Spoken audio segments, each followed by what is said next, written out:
إن الحمد لله نحمده ونستعينه ونستغفره ونعوذ بالله من شرور أنفسنا ومن سيئات أعمالنا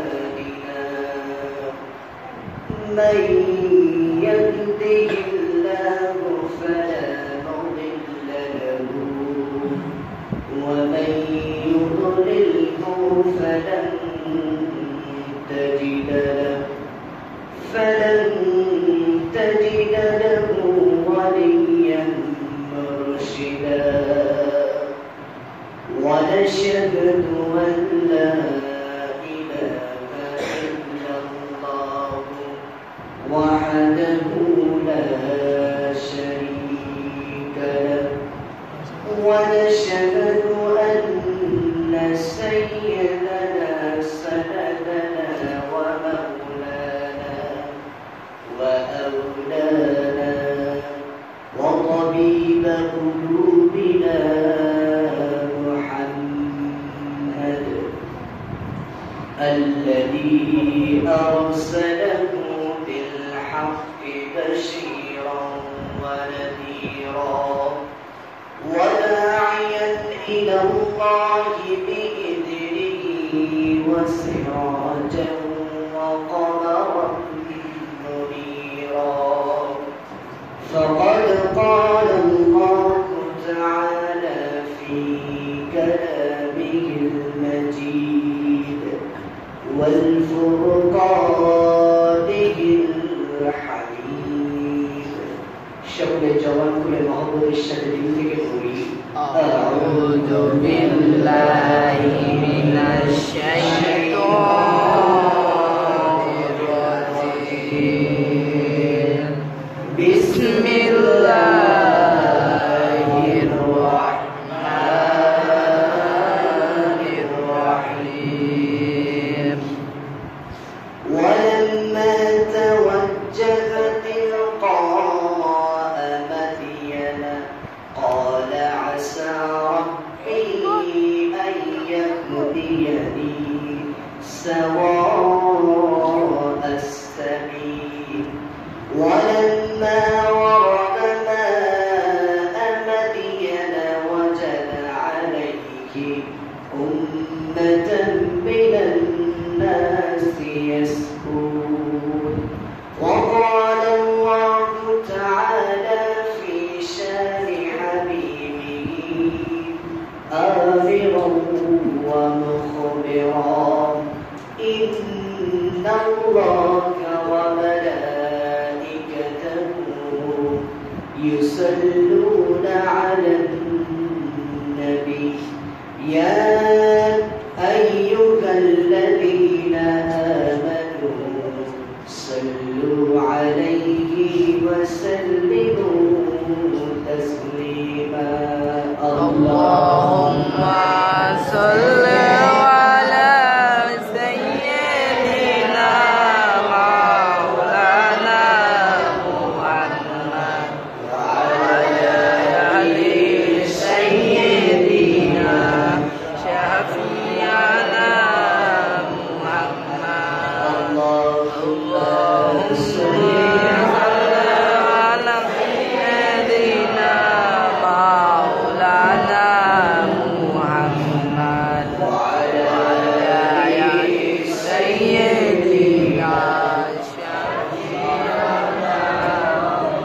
محمد الحمد لله সম্মানিত দিনদার পরহেজগার আল্লাহ প্রিয় কোরআন প্রিয় জুমার নামাজ প্রিয় দূর দূরান্ত থেকে হেঁটে আসা আগত মুসলিমবৃন্দ সবাইকে আমার অন্তরের স্থল থেকে আন্তরিক সালাম আসসালামু আলাইকুম ওয়া রাহমাতুল্লাহ ওয়া আলাইকুম আসসালাম ওয়া রাহমাতুল্লাহ আল্লাহ পাক রব্বুল আলামিন তাবারক তাআলা দরবারে লাখো কোটি শুকরিয়া কৃতজ্ঞতা যে মহান রব্বুল আলামিন আমাদেরকে অত্যন্ত ভালোবেসে মহব্বত করে দুনিয়ার সমস্ত কাজ থেকে ফারিগ করে মসজিদের জন্য কবুল করে নিয়েছেন এজন্য দিল থেকে শুকরিয়া আদায় করি সকলে বলে আলহামদুলিল্লাহ আলহামদুলিল্লাহ আর জোরে বলে আলহামদুলিল্লাহ আলহামদুলিল্লাহ আল্লাহ পাক রব্বুল আলামিন তাবারক তাআলা পরস্পরের যাবতীয় কিছুর প্রশংসা সকলে বলে আলহামদুলিল্লাহ। আলহামদুলিল্লাহ।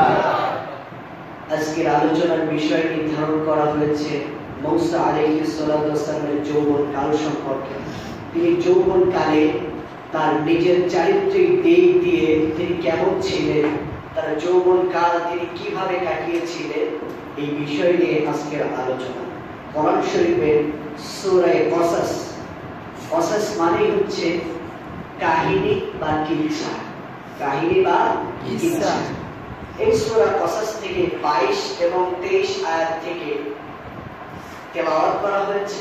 উক্ত আয়াতের মধ্য দিয়ে আমরা শিখব আল্লাহ তাআলা এখানে মূসা আলাইহিস সালাতু ওয়াস সালামের জীবনের কি কাহিনী তুলে ধরেছেন। আল্লাহ তাআলা আমাকে বলা এবং আপনাদেরকে ধৈর্য সহকারে শোনার তৌফিক দান করুন, সকলে বলি আমিন। মূসা আলাইহিস সালাতু ওয়াস সালাম যত পয়গম্বর এসেছে তার মধ্যে তার কওমের লোকরা, মূসা নবীর কওমের লোকরা এত সোজা ছিলেন, জিলাপি যেমন সোজা তেমন সোজা ছিলেন তার কওমের লোকজন। আর মূসা আলাইহিস সালাতু ওয়াস সালাম কোরআন শরীফের মধ্যে আল্লাহ তাআলা এই নবীর নাম সবথেকে বেশি দিয়েছেন। আর আল্লাহ তাআলার কথা, গায়েবী আওয়াজ, এইটা কান দিয়ে শ্রবণ করতে পারতেন মূসা আলাইহিস সালাতু ওয়াস সালাম। তিনি যদি একবার রেগে যেতে, এই মিয়া চেত্তা গেলে তার চুলগুলো এমন ভাবে খারাপ হয়ে যেত, টুপি পাতি ভেদ করে দাঁড়ায় যেত, সকলে বলে সুবহানাল্লাহ।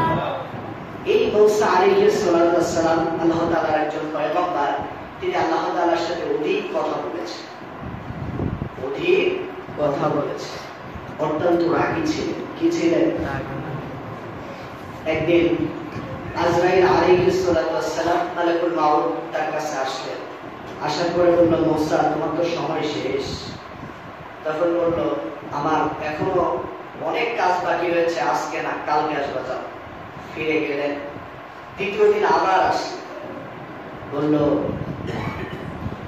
মূসা তোমার তো সময় শেষ, আল্লাহ পাঠিয়ে দিয়েছে। বলে, যাও, আজকেও সময় নাই, আমার অনেক কাজ বাকি, আজকে কাজ সারতে হবে। তৃতীয় দিন আবার আসলেন, তৃতীয় দিন আবার ফিরাই দিলেন। চতুর্থ দিন এসে বলেন, আজকে তোমার জান কবজ না করা পর্যন্ত আমি মালাকুল মাউত এখান থেকে যাব না। মূসা আলাইহিস সালাতু ওয়াস সালামের রাগ হলো। মূসা আলাইহিস সালাতু ওয়াস সালাম বলতেছে, বেটা এদিকে আয়। কি বলতেছে? যে বেটা এদিকে আয়। আজরাইল আলাইহিস সালাতু ওয়াস সালাম বলতেছে, সারা জীবন মানুষ আমারে দেখলে মানুষের চোখ উল্টায় যায়, মানুষ দিছে তো আজকে মনে হচ্ছে আমারই দৌড় দিতে হবে। এক পা আগায় দু পা পিছায়, এক পা আগায় দু পা পিছায়। এরকম করতে করতে যখন মূসা আলাইহিস সালাতু ওয়াস সালামের নিকটে চলে গেছে, একটা থাপ্পড় মারছে, চোখটা খসে হাতের উপর পড়ছে। আল্লাহ তাআলার কাছে গিয়ে বলে, আল্লাহ এই চাকরি আমি আর করতাম না। কি জন্য আজরাইল চাকরি করবা? বলে, মূসার কাছে গেলাম, 3 দিন গেলাম, চতুর্থ দিন গেলাম, তাও বেচারা আমার একটা থাপ্পড় মারে আমার চোখটা খসে গেছে। আল্লাহ তাআলা বলল, কুল ফায়াকুন, তোমার চোখটা আবার লাগায় দিলাম। এরপরে মূসা আলাইহিস সালাতু ওয়াস সালামকে বলল, মূসা ঘটনা কি?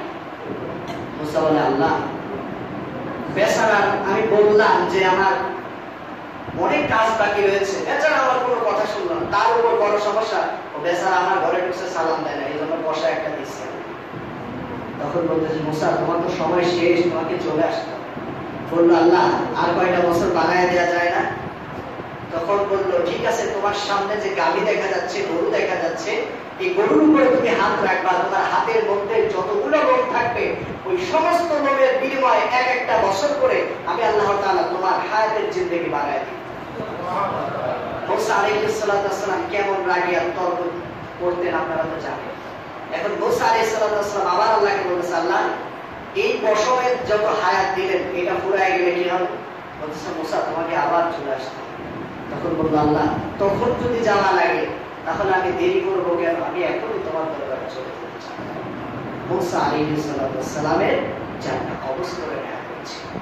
এই মূসা আলাইহিস সালাতু ওয়াস সালাম অনেক রাগী ছিলেন। আল্লাহ তাআলাকে যেটা বলতেন সেটা করার জন্য তিনি পাগল হয়ে যেতেন। আল্লাহ পাক রব্বুল আলামিন তাবারাক তাআলা কে মূসা আলাইহিস সালাতু ওয়াস সালাম বললেন, রব্বি আরিনি আনজুর ইলাইক, আল্লাহ আমি তোমাকে দেখতে চাই। আল্লাহ তাআলা বললেন, না মূসা লান তারানি, ও মূসা আমাকে দেখা যাবে না। মুসা বারবার বলে ইয়েস, আল্লাহ বলে নো। বারবার বলার পরে আল্লাহ তাআলা বললেন মুসা তুমি দেখো এতই চর্চা করতেছো, আগামীকাল অমুক সময়ে অমুক জায়গাতে তুমি চলে আসবা, আমি আল্লাহ তাআলাকে তুমি দেখতে পাবা। মুসা আলাইহিস সালাতু ওয়াস সালাম আল্লাহ তাআলাকে দেখবে। কাকে দেখবে? আল্লাহ যতই নো বলে মুসা কি বলে? মুসা বলে ইয়েস। রেজাল্ট আছে না নাই?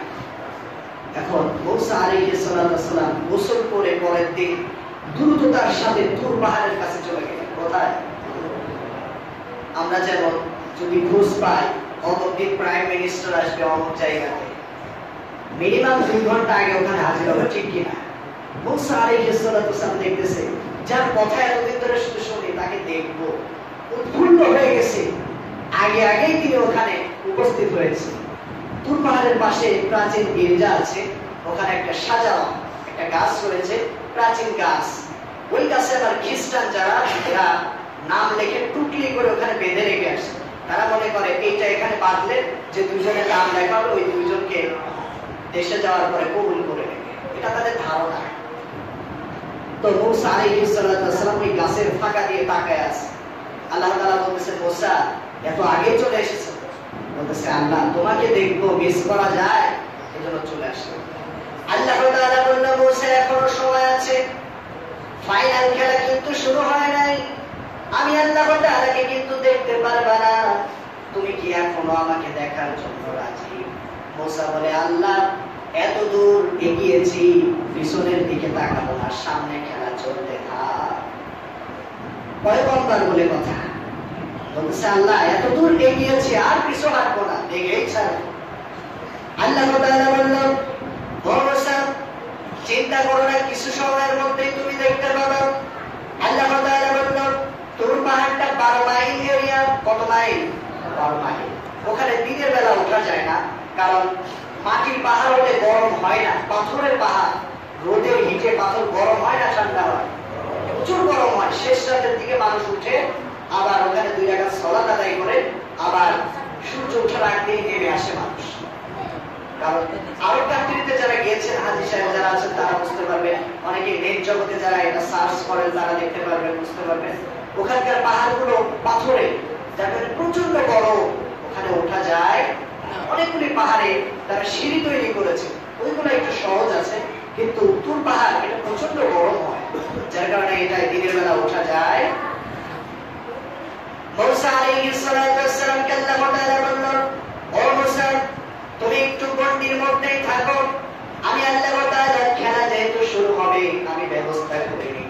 আল্লাহ তাআলা জিবরাইলকে বলল জিবরাইল এই তুর পাহাড়ের মধ্যে যতগুলি পোকামাকড় আছে সবগুলোকে বের করে দাও, 12 মাইল এরিয়াটা ফাঁকা করে দাও, কারণ আমি আল্লাহ তাআলা নূরের তাজাল্লি যখন যাবে ওই জায়গায় কি হবে এটা বোঝার বাকি নাই। জিবরাইল আলাইহিস সালাতু ওয়াস সালাম বললেন আল্লাহ সারা জীবন তোমার গোলামি করেছি, সারা জীবন তোমার যত তথ্য তোমার যত এভিডেন্স সব কিছু কালেক্ট করে তোমার কাছে ওই যে সিদরাতুল মুনতাহা ওইখান থেকে তোমার কাছে পৌঁছায় দিয়েছি। ও আল্লাহ আজকে আমি একটু থাকি, তোমাকে দেখতে চাই। আল্লাহ তাআলা বলল ও জিবরাইল আমি আল্লাহ তাআলা যখন নূরের তাজাল্লি এখানে দিব তোমার মতন জিবরাইল এখানে টিকতে পারবে না।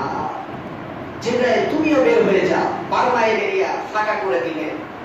মুসার উপর আল্লাহ তাআলা দিলেন না, কেননা আল্লাহ তাআলা নূরের তাজাল্লি যদি মুসার উপর পড়ে মুসা তো দুর্বল, মুসা ধ্বংস হয়ে যাবে। আল্লাহ তাআলা কোথায় দিলেন? তুর পাহাড়। কোথায়? আল্লাহ তাআলা তুর পাহাড়ে নূরের তাজাল্লি দিলেন। এমন অবস্থায় আল্লাহ তাআলা মুসা আলাইহিস সালাতু ওয়াস সালামের চোখের নজরের শক্তি মেগাপিক্সেলটাকে একটু বাড়ায় দিলেন। মুসা আলাইহিস সালাতু ওয়াস সালাম যখন আকাশের দিকে তাকালেন প্রথম আসমান দেখতে পায়, দ্বিতীয় আসমান দেখতে পায়, পর্যায়ক্রমে এক এক করে সবকিছু দেখতে পায়। এরপরে তিনি লক্ষ্য করে দেখলেন কোরআনের বাণী দেখা যায়, যেটাকে বলা হয় ফি লাউহিন মাহফুজ। কোরআনের বাণী তিনি দেখতে থাকলেন। এরপরে তিনি বাইতুল মামুর দেখতে থাকলেন, যেই বাইতুল মামুর ফেরেশতাদের তওয়াফের জায়গা, যেই ফেরেশতাগুলি একবার তওয়াফ করে ওই ফেরেশতাদের কিয়ামত পর্যন্ত আর তওয়াফ করা লাগে না। আল্লাহ তাআলা প্রতিনিয়ত হাজার হাজার লক্ষ লক্ষ ফেরেশতা ওই বাইতুল মামুর তওয়াফ করার জন্য তৈরি করেছে। বাইতুল মামুর দেখতে পাচ্ছে। এরপরে মুসা আলাইহিস সালাম লক্ষ্য করে দেখলো আকাশের দিকে তাকিয়ে আল্লাহ তাআলার কুরসি দেখা যায়। এরপরে আল্লাহ তাআলাকে দেখার জন্য মুসা আরো ব্যাকুল হয়ে গেল, কেননা কুরসি দেখা যায় মানে আল্লাহ তাআলাকে অবশ্যই দেখা যাবে। আল্লাহ তাআলা বলল, মুসা এখনো কি তুমি দেখতে চাও? বলে, আল্লাহ ওর তো আর মানে না, তোমাকে দেখেই ছাড়বো। আল্লাহ তাআলা বলল, ঠিক আছে, আমি নূরের তাজাল্লি দিচ্ছি।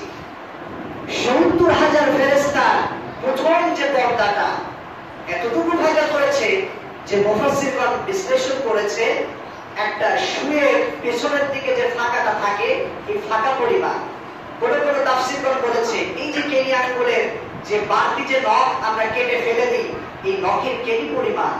কোন কোন তাফসীরগণ বলেছে যে এটা ১ সেকেন্ডেরও কম। ১ সেকেন্ডকে ভাগ করলে হয় মাইক্রোসেকেন্ড। মাইক্রোসেকেন্ডকে ১০০০ বার ভাগ করলে হয় ১ ন্যানোসেকেন্ড। ১ সেকেন্ডও না, ১ ন্যানোসেকেন্ডের জন্য আল্লাহ তাআলা শুধু পর্দাটা একটু ফাঁকা করেছে। আর ওই নূরের তাজাল্লিতে ওই দূর পাহাড় পুরো ধ্বংস হয়ে গেছে। সকলে বলে আল্লাহ।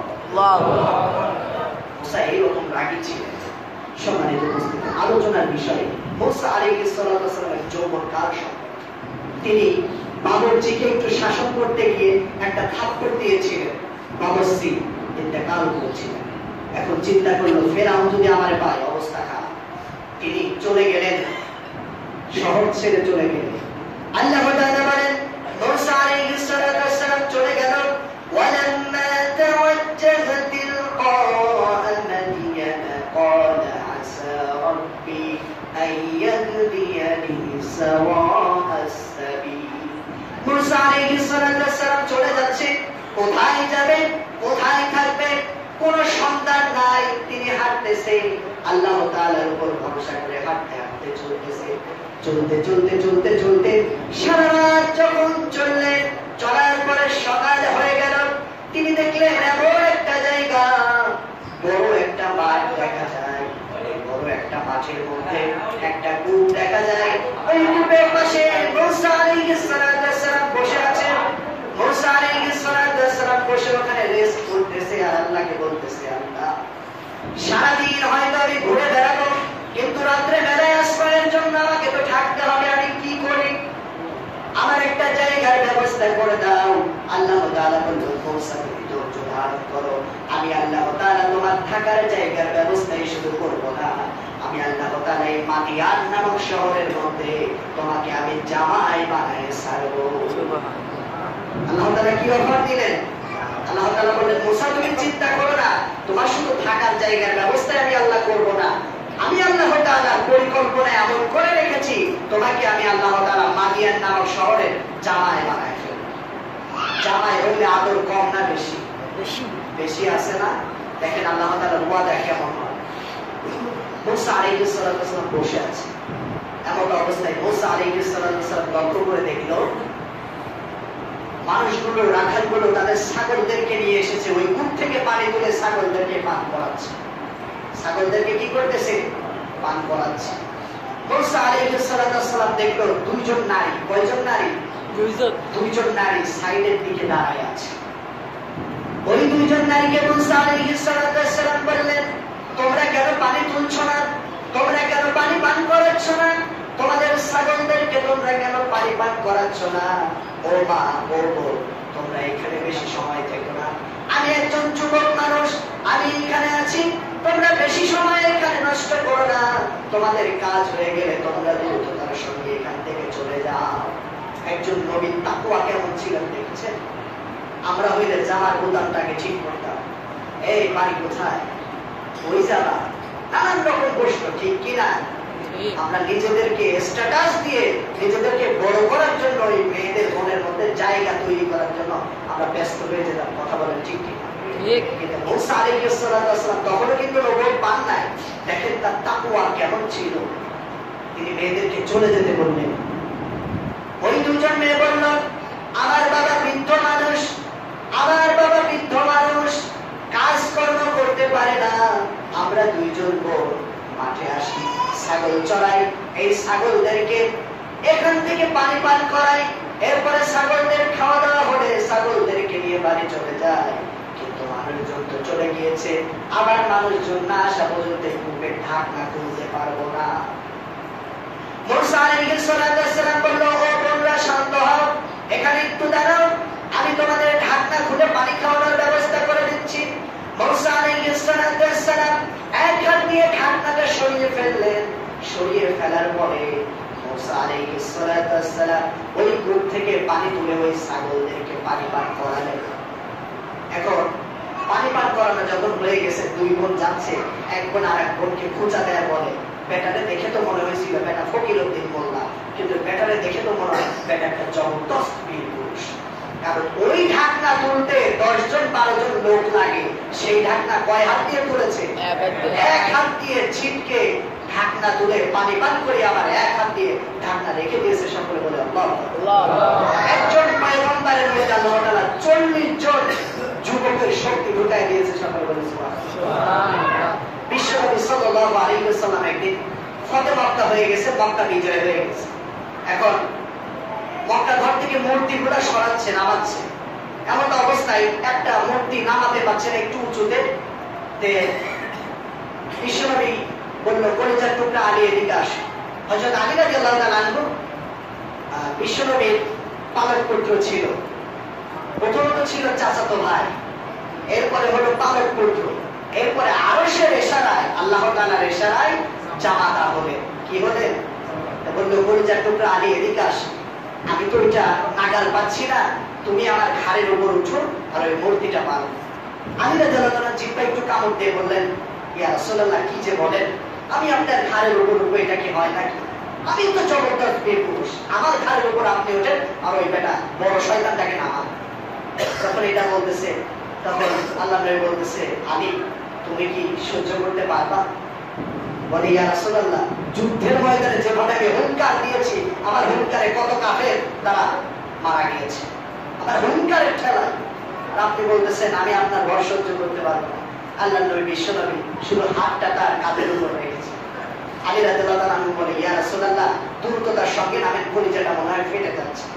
আল্লাহ নবী বলল, আলী আমি তো তোমার ঘাড়ের উপর উঠি নাই, শুধু হাতটা রেখেছিলাম।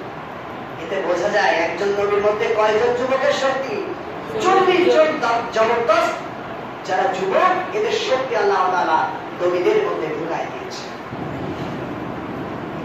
মুসা আলাইহিস সালাম ঢাকনা তুলে দেওয়ার পর, পানি পান করানোর পর যখন দুই বোন চলে যাচ্ছে, চলে যাওয়ার সময় ওই দুই বোন, এক বোন খোঁজা দিয়ে আর এক বোনকে বলতেছে, তোরা শুধু বেটার শক্তিটাই দেখি, বেটার চরিত্রটা দেখি না।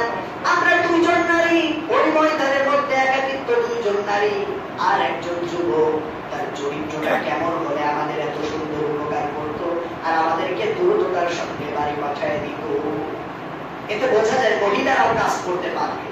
আপনার বাড়িতে আপনার যদি 3-4টা মেয়ে থাকে, কোনো আপনার ছেলে নাই, আপনার মেয়েরাও কাজের ভূমিকা রাখতে পারে। আল্লাহ নবী বিশ্বনবীর কাছে একজন মহিলা আসলো, ইয়া রাসূলুল্লাহ, ইয়া হাবিবাল্লাহ, আমি তো কুটির শিল্প বানাই। কুটির শিল্প ছিলেন তো, মাটি দিয়ে অনেক জিনিসপত্র তৈরি করেন। তো বলে, ইয়া রাসূলুল্লাহ, কুটির শিল্প বানাই, এটা আমি বাজারে বিক্রি করি। আল্লাহ নবী রাগান্বিত হলেন, বলে, খবরদার, তুমি বাজারে যেতে পারবে না, তুমি এগুলা বিক্রি করতে পারবে না। মহিলাটা বলল, ইয়া রাসূলুল্লাহ, ইয়া হাবিবাল্লাহ, আমার ছোট্ট ছোট্ট বাচ্চা রয়েছে, আমার স্বামী অসুস্থ, আমার সংসার জীবিকা নির্বাহ করার জন্য আমাকে এই কুটির শিল্প বানাতে হয়, আমাকে এই কুটির শিল্প বানাতে হয়। এই কুটির শিল্পগুলি বাজারে নিয়ে গিয়ে বিক্রি করার পর যে উপার্জন করা হয়, ওই উপার্জন দিয়ে আমার সংসার চলে।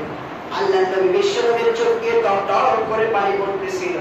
আল্লাহ নবী বিশ্বনবী বলল, ও আমার মা, ও আমার বোন, তুমি এখন থেকে বাজারে যাবা, এই কুটির শিল্পগুলো বিক্রি করবা, কিন্তু তুমি পর্দার সহিত বাজারে যাবা আর এই কুটির শিল্প বিক্রি করে তোমার সন্তানদেরকে, তোমার স্বামীকে খোঁজ খবর রাখার জন্য কাল কিয়ামতের ময়দানে আল্লাহ তাআলা তোমাকে উত্তম প্রতিদান দান করবে। এজন্য মহিলারাও কাজ করতে পারবে। কিন্তু বর্তমান বাংলাদেশের এমন অবস্থা যে কাজ আছে আছে, তবে মহিলা আর পুরুষদের কাজ কর্মক্ষেত্র এক জায়গায়, যার কারণে মহিলা আর পুরুষের কর্মক্ষেত্র এক জায়গায় হওয়ার কারণে জেনার কারখানা তৈরি হচ্ছে। কথা বলেন ঠিক কি? কাজের ক্ষেত্র হবে আলাদা, যেমন রেল লাইনের পাত দুইটা আলাদা, দুইটা পাত যদি এক করতে হয় সংঘর্ষ হবে কি হবে না? কিন্তু আলাদা হওয়ার কারণে সংঘর্ষ হয় না। তেমনি ভাবে মহিলারাও কাজ করবে, পুরুষরাও কাজ করবে, কিন্তু পাত হবে আলাদা। মহিলাদের কর্মক্ষেত্র হবে আলাদা, পুরুষদের কর্মক্ষেত্র হবে আলাদা। তাহলে আর জেনার কারখানা তৈরি হবে। যেটা বলতেছিলাম, মুসা আলাইহিস সালাম চলে গেলেন মাদিয়ান শহরে। যখন তিনি আছেন, ওদিকে মনে আছে আল্লাহ কি বলছে? জামাই বানাবে। কি বলছে? জামাই। আল্লাহ বলছে মুসা চিন্তা কর না, তোমাকে জামাই বানাবে। মুসা আলাইহিস সালাম বসে আছেন। ওই দুইজন মেয়ের বাবার কাছে চলে গেল। তার বাবা ছিল শুআইব আলাইহিস সালাম, আল্লাহর একজন পয়গম্বর ছিলেন। শুআইব আলাইহিস সালামের মেয়েরা যখন বাড়িতে চলে গেল, তার বাবা একটু রাগান্বিত হলো। বাবা বলল, প্রতিদিন তোমরা লেট করে আসো, দেরি করে আসো, কিন্তু আজকে এত আগে চলে এসেছো, নিশ্চয়ই তোমরা পুরুষদের সঙ্গে ঢলাঢলি করে পানি খাইয়ে দ্রুততার সাথে চলে এসেছো। এক বোন বলল, বাবা না, আমরা ওখানে দাঁড়িয়েছিলাম, একজন যুবক, শক্তিমান যুবক, চারিত্রিক যুবক, যার চরিত্র এত সুন্দর, আমাদের কাজে হেল্প করেছে, আমাদের ছাগলের বাড়িটাকে পার করিয়েছে, এক হাত দিয়ে কূপের ঢাকনা উঠিয়েছে, আবার এক হাত দিয়ে ঢাকনাটা রেখে দিয়েছে, আর আমাদেরকে দ্রুত পানি পান করে আমাদেরকে বিদায় করে দিয়েছে। শুআইব আলাইহিস সালাম দেখলো, সারা জীবন আমি বেড়া দিই না খেত ঠেকানোর জন্য, এক লোক খেতে বেড়া দিয়েছে, কিছুদিন পরে দেখে খেত নাই, বলে খেত কই? বেড়াই খেত নিয়ে গেছে। বেড়াই কি করছে? খেত নিয়ে গেছে। তিনি চিন্তা করলো যে আমি বাড়িতে দুইটা মেয়ে, যার কারণে আমি একজন কর্মচারী রাখি না যে আমার এই খেত দুইটা নিয়ে আবার চলে না যায়। এইরকম একটা যুবক, যার চরিত্র এত সুন্দর, যার শক্তি এত সুন্দর, এই যুবকের সঙ্গে আমার দেখা করতে হবে। এই যুবকটাকে একজন ডাক্তারকে চিনতে পারে, ঠিক কিনা? একজন মানুষকে চিনতে পারে, একজন পয়গম্বরকে চিনতে পারবে না? শুআইব আলাইহিস সালাম বলল, ও মা, তোমরা দুইজন চলে যাও, ওই ব্যক্তিকে ডেকে আনো, তোমাদেরকে ইহসান করেছে, আমি ওই ইহসানের বিনিময়ে তাকে একটু পারিশ্রমিক দিতে চাই। দুইটা বোন চলে গেল। যাওয়ার পরে মুসা আলাইহিস সালামকে বলল, ও ভাই, আপনাকে তো আমরা চিনি না, আমাদের বাবা মুরব্বী মানুষ, আপনাকে ডেকেছে, আপনাকে পারিশ্রমিক দিবে বলেছে। মুসা আলাইহিস সালাম চিন্তা করে, আল্লাহ নিশ্চয়ই একটা ব্যবস্থা করে দেবে, আর একবার যদি ঢুকতে পারি ওই বাড়িতে, থাকার জায়গা কোন রকম হলে খাওয়ার ব্যবস্থা ইনশাআল্লাহ আল্লাহই তৈরি করে দেবে। কারণ মুসা থাকতে হবে এবং খেতে হবে। কোন শহরে গেছে? মাদিয়ান নামক শহরে। মিশর থেকে কোথায় গেছে? মিশর তো না, ছিল হচ্ছে আপনার মুসা আলাইহিস সালাম বনী ইসরাইলের গোত্রী। তো ওখান থেকে কোথায় গেল? মাদিয়ান নামক শহর। কোন শহরে? মাদিয়ান নামক। এখন দেখেন কতটা চারিত্রিক হলে এরকম হতে পারে। এখন ওইটা হচ্ছে বিদেশি এরিয়া। কোন এরিয়া? মুসা আলাইহিস সালাম তো এরিয়া চিনে না। এখন ঢাকা থেকে একজন ব্যক্তি এখানে যদি আসে, সে কি ওই জায়গা ভালো চিনে? তার একজন প্রদর্শক লাগবে, রাহাবান লাগবে, যে তাকে পথ চিনায় নিয়ে যাবে। এখন পথ চিনাতে হলে ওই দুইটা মেয়ে সামনে যেতে হবে। কি করতে হবে? সামনে যেতে হবে। সামনে দিয়ে যখন যাচ্ছে, মুসা আলাইহিস সালাম পিছনে, বাতাসে হালকা তাদের কাপড়টা একটু নড়তেছে। মুসা আলাইহিস সালাম চিন্তা করলো, এই এত বড় মরুভূমি এলাকার মধ্যে আমাকে যদি শয়তান ওয়াসওয়াসা দেয়, আমার মনের মধ্যে যদি কোনো কুবাসনা চলে আসে, তাহলে তো বড়ই বিপদ হয়ে যায়। মহিলাদেরকে বললো, তোমরা পিছনে থাকো আর আমি সামনের দিকে যাই। মহিলারা বললো, আপনি পিছনে যাবেন, আপনি কি পথ চিনতে পারবেন? তিনি রাস্তার পাশ থেকে কয়টা পাথর কুড়ালেন, কুড়ানোর পরে হাতের মধ্যে নিয়ে মহিলাদেরকে দিলেন। বললেন, যখন ডাইনে যেতে হবে ডান দিকে একটা পাথর ছুঁড়ে মারবা, আমি বুঝতে পারবো ডান দিকে যেতে হবে। যখন বামে যেতে হবে, তখন বামে একটা পাথর ছুঁড়ে মারবা, আমি বুঝবো বামে যেতে হবে। কতটা চরিত্রবান হলে এমন কথা বলতে। মুসা আলাইহিস সালাম চলে গেলেন। যাওয়ার পরে যখন শুআইব আলাইহিস সালামের কাছে গেলেন,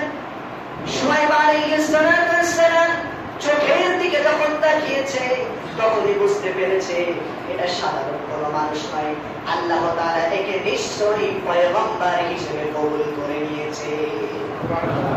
এরপরে বলল যে তুমি তো শক্তিমান মানুষ, তোমার সঙ্গে আমি একটা চুক্তি করতে চাই। আমি তো গরিব মানুষ, আমার ছাগল আছে, তোমার সঙ্গে আমি একটা মেয়েকে বিবাহ দিব, আর তোমাকে বেতন তো দিতে পারবো না, ওই বেতনের টাকা ওই মহরের ক্ষেত্রে তুমি ব্যয় করে ফেলবা, আর তুমি যখন কাজ শেষ করে চলে যাবা, 8 বছরের চুক্তি হলো। কয় বছরের? 8 বছর পরে তুমি এই ছাগলগুলা নিয়ে যাবা কিছু, আর আমার মেয়েকে তুমি নিয়ে চলে যাবা, তোমার সঙ্গে একটা মেয়েকে বিবাহ দেব, আর যে কয় মাস চাকরি করবা 8 বছরের চাকরির যে টাকা আসবে ওই টাকাটা দেনমোহর হিসেবে আমার মেয়েকে তুমি দিয়ে দেবে। আল্লাহ তাআলা কি বলেছিল? মুসা চিন্তা করো না, থাকার জায়গা শুধু নয়, আমি আল্লাহ তাআলা তোমাকে জামাই বানাবো। জামাই কি বানিয়েছে? আজকেও আপনি যদি বিপদে পড়েন, আপনার চাকরি হচ্ছে না, আপনি বিদেশ যেতে পারছেন না, আপনি কোনো নেতা ধরতে পারতেছেন না, আপনি আল্লাহ তাআলার সাথে সম্পর্ক স্থাপন করেন, দেখবেন আপনি অটোমেটিকলি হয়ে যাবে। কারণ তাকওয়া থাকতে হবে কার উপর? ধৈর্য আর তাকওয়া থাকতে হবে আল্লাহ তাআলার উপর।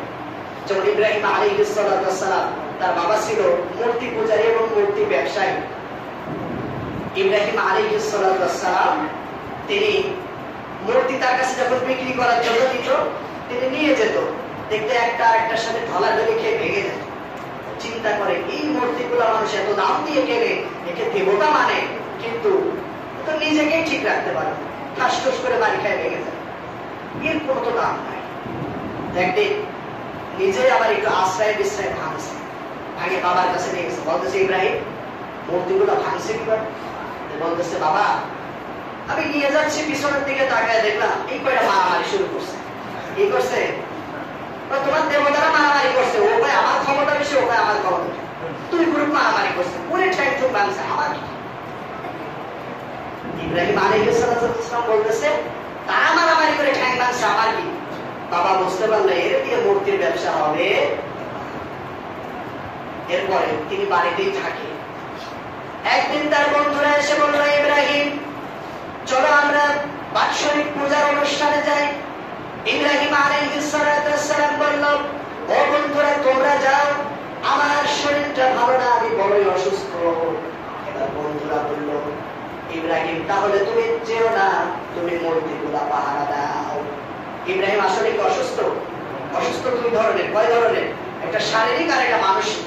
তিনি মানসিকভাবে অসুস্থ। তিনি আকাশের দিকে তাকালেন, চিন্তা করলেন আল্লাহ মানুষ এই মূর্তির পূজা করে, এই মূর্তির কোনো ক্ষমতা নাই, এই পূজা মানুষ কি জন্য করে? যখন তার বন্ধুরা বলল ও ইব্রাহিম তুমি মূর্তিগুলা পাহারা দাও, ইব্রাহিম বলল ঠিক আছে আমি পাহারা দিব। বন্ধুরা বলল ভালো একজন মানুষ পাওয়া গেছে মূর্তি পাহারা দেওয়ার জন্য, চল আমরা মূর্তি পূজায় যাই। ইব্রাহিম বলেন ঠিক আছে মূর্তি আজকে পাহারা দেব, জন্মে পাহারা দেয়। মূর্তির সামনে যখন খাবার নিয়ে যাই, মূর্তিদেরকে বলে এত বড় হাত করে আসিস, খাবার খাস না কেন?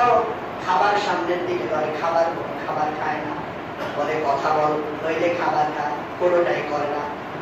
ইব্রাহিম আলাইহিস সালাম একটা কুঠার নিলেন, কুঠার নেওয়ার পরে সমস্ত মূর্তিগুলা ভেঙে ভেঙে খসায় দিলেন। বড় একটা মূর্তি ছিল, ওই মূর্তির গলায় ওই কুড়ালটা বাঁধিয়ে দিয়ে তিনি বের হয়ে আসলেন। পূজা যখন শেষ হয়ে গেল, ওই সময় ছিল নমরুদ। নমরুদ বলল, নমরুদের কাছে যখন বিচার গেল, ও মালিক আমাদের মূর্তির ঘরের সমস্ত মূর্তিগুলা ভেঙে ধসায় দিয়েছে কে জানো? এরপরে নমরুদ বলল একটা যুবককে দেখেছি, যে যুবকটা ওই আকাশের মালিকের জন্য কি যেন পাঠ করে, ওই আকাশের মালিকের কথা সব সময় বলে, আর আমাদের এই মূর্তি পূজাটাকে তিনি অ্যাভয়েড করে চলে। নিশ্চয়ই যুবকের কাছে যুবককে ধরে আনো। যুবককে ধরে আনা হলো।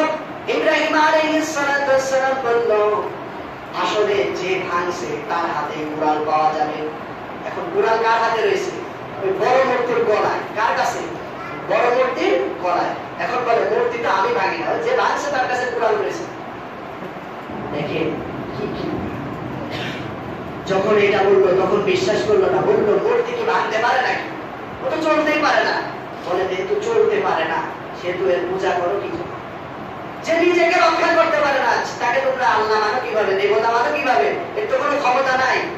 এরপর যখন তাকে সুরে চড়াই দেয়া হলো, দেখেন সন্তান যতই অন্যায় করুক, অত্যাচার করুক, বাবা কিন্তু তার সাপোর্ট করে যে আমার বাবাকে মাফ করে দাও, ভুল করেছে। আর ওই সময় যখন আগুনে নিক্ষেপ করা হবে, তখন তার বাবা নিজেই নমরুদের সাথে তাল দিয়ে তার সন্তানকে আগুনের মধ্যে ফেলবে। কোথায় ফেলবে? আর হেফাজত করবে কে?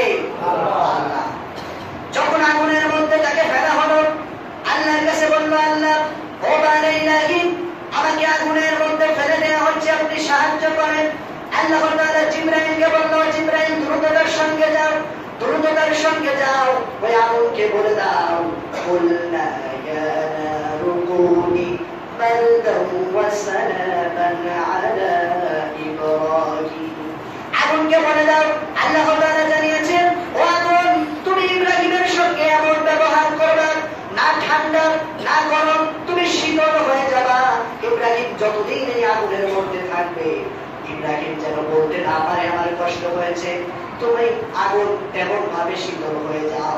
40 দিন আগুন জ্বলল, উপর দিয়ে পাখি যদি উড়ে যেত, ওই পাখিগুলা ঘোড়া হয়ে আগুনের মধ্যে পড়ে যেত। এই উত্তপ্ত আগুন যখন 40 দিন জ্বলল, 40 দিন পরে আগুন নিভে গেল। ইব্রাহিমকে প্রশ্ন করা হলো, ও ইব্রাহিম, এই উত্তপ্ত আগুনের মধ্যে তুমি কেমন ভাবে ছিলা? ইব্রাহিম বলল, আল্লাহ তাআলা এই আগুনের মধ্যে আমাকে থাকার জন্য সুন্দর একটা ফুলের বাগান বানিয়ে দিয়েছিল। এজন্য বিপদে আপদে বাধা মুসিবতে কাকে স্মরণ করতে হবে? আল্লাহকে। আজকে আসি না ইনশাআল্লাহ? ইনশাআল্লাহ। পীর পূজারি, দরগা, মাজার এসব জায়গায় যাওয়া যাবে না, যাওয়া যাবে না। একমাত্র আল্লাহর উপর ভরসা করবেন, দেখবেন চাকরি হয়ে যাবে। আল্লাহর উপর ভরসা করবেন, বিদেশ যাওয়া আটকায় যাবে না। আল্লাহর উপর ভরসা করবেন, আপনার সমস্ত কাজ সফল হয়ে যাবে। আল্লাহ পাক রব্বুল আলামিন তাআলা আমাদেরকে যৌবনকালকে আল্লাহর পথে ব্যয় করার তৌফিক দান করুন। সকলে বলি আমিন। ওয়া আখিরু দাওয়ানা আলহামদুলিল্লাহি রাব্বিল আলামিন। যারা সুন্নাত পড়েন, সুন্নাত পড়েন।